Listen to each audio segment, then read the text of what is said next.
Bismillahirrahmanirrahim. Assalamualaikum warahmatullahi wabarakatuh. Salam, Om Swastiastu, Namo Buddhaya, salam kebajikan, salam sejahtera untuk kita semua. Bang Udin jualan bakmi, kuahnya dipakein ikan teri. Untuk menjalin silaturahmi, biarkan saya memperkenalkan diri. Baik, perkenalkan, nama saya Indah Ramadhani Fitrianti. Saat ini saya duduk di kelas 11 SMK Negeri 3 Bale Endah, Kabupaten Bandung, dengan Prodi Akuntansi Keuangan dan Lembaga. Oke teman-teman, jadi pada kesempatan kali ini kita akan membahas mengenai hukum dan juga HAM. Kira-kira hukum itu dibuat untuk apa ya? Sebuah negara tanpa hukum? Emang bisa? Oke, mari kita bahas. Yang pertama itu tentang hukum. Hukum menurut Profesor Mr. E.M. Myers, hukum itu adalah semua aturan yang mengandung pertimbangan kesusilaan ditunjukkan kepada tingkah laku manusia dalam masyarakat dan menjadi pedoman bagi penguasa negara dalam melaksanakan tugasnya. Sedangkan, menurut A. Ridwan Halim, hukum merupakan peraturan-peraturan baik yang tertulis maupun yang tidak tertulis yang pada dasarnya berlaku dan diakui sebagai peraturan yang harus ditaati dalam hidup bermasyarakat. Jadi bisa kita simpulkan ya teman-teman bahwa hukum itu adalah sebuah peraturan yang sifatnya mengikat dan memaksa yang dibuat oleh pemerintah supaya menciptakan kehidupan masyarakat yang nyaman, aman, dan sejahtera.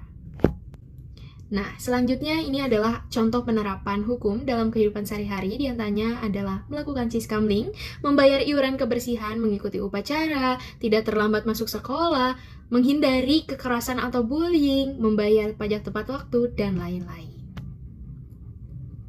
Nah, selanjutnya, apa sih hukum tertulis dan tidak tertulis? Jadi, hukum tertulis itu adalah hukum yang secara resmi dibuat oleh pemerintah setempat yang telah disepakati bersama. Sedangkan hukum tidak tertulis umumnya adalah hukum yang berupa adat istiadat yang diakui dan ditaati masyarakat sekitar daerah. Nah, hukum tertulis ini biasanya menjadi konstitusi sebagai dasar dan sumber peraturan juga undang-undang. Sementara hukum tidak tertulis bertujuan untuk menyelenggarakan kehidupan masyarakat yang aman, tentram, dan sejahtera. Nah, selanjutnya ini adalah contoh dari hukum tertulis. Di antaranya adalah Undang-Undang 1945, ada Kepres atau Keputusan Presiden, terus juga ada KUHP atau Kitab Undang-Undang Hukum Pidana. Nah, untuk hukum tidak tertulis, contohnya adalah ada hukum etika dan moral, terus juga musyawarah. Selanjutnya, fungsi hukum kehidupan sehari-hari. Menurut Theo Hui Gibers, hukum berfungsi untuk memelihara kepentingan umum di masyarakat. Nah, hukum juga berfungsi untuk menjaga hak asasi manusia dan mewujudkan keadilan. Selanjutnya, HAM. Apa sih itu? HAM adalah hak asasi manusia, di mana HAM ini adalah hak yang melekat pada manusia sebagai anugerah Tuhan, mati, dijunjung tinggi, dilindungi oleh negara, hukum, dan juga semua orang. Kita harus bisa saling menghargai hak asasi manusia. Selanjutnya ada jenis-jenis HAM. Menurut Deklarasi Universal HAM atau DUHAM, jenis-jenis HAM diantaranya adalah yang pertama hak personal, hak legal, hak sipil dan politik, hak subsistensi, dan juga hak ekonomi dan budaya. Selanjutnya, ada contoh pelanggaran HAM. Nah, contoh pelanggaran Indonesia itu terdapat kasus ya. Di antaranya adalah atau penembakan misterius, terus juga ada peristiwa 1965 dan sampai 1966. Ada di kerusuhan Mei 1998, penghilangan orang secara paksa, ada peristiwa Simang KKA, Trisakti, dan lain sebagainya.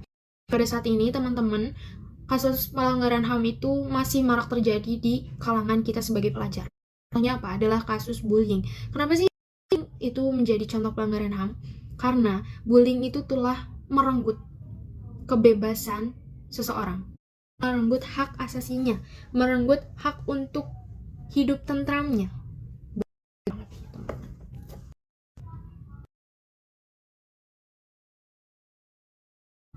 Selanjutnya, prinsip penegakan hukum dan HAM.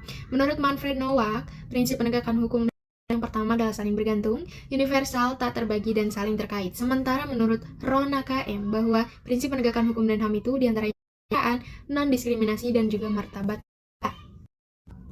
Selanjutnya, tanggung jawab individu. Sesuai dengan Undang-Undang Nomor 39 Tahun 1999 tentang hak asasi manusia, bahwa peran setiap orang yang berada di wilayah negara Republik Indonesia adalah wajib patuh terhadap undang-undangan, hukum tak tertulis, dan hukum internasional mengenai HAM yang telah diterima oleh negara Republik Indonesia pada pasal 67. Kemudian wajib menghormati orang lain, moral, etika, dan tata tertib kehidupan bermasyarakat, berbangsa, dan bernegara pada pasal 69 ayat 1. Kemudian juga setiap HAM, seseorang menimbulkan kewajiban dasar dan tanggung jawab menghormati hak-hak orang lain secara timbal balik. Terdapat pasal 69 ayat. Selanjutnya adalah upaya pencegahan.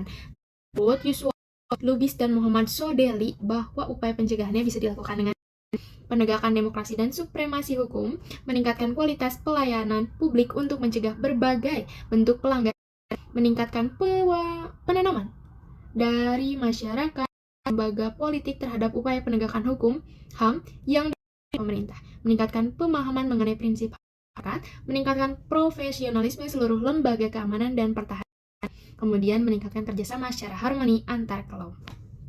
Oke, thank you for watching. Mungkin segini dulu materi mengenai hukum dan juga HAM.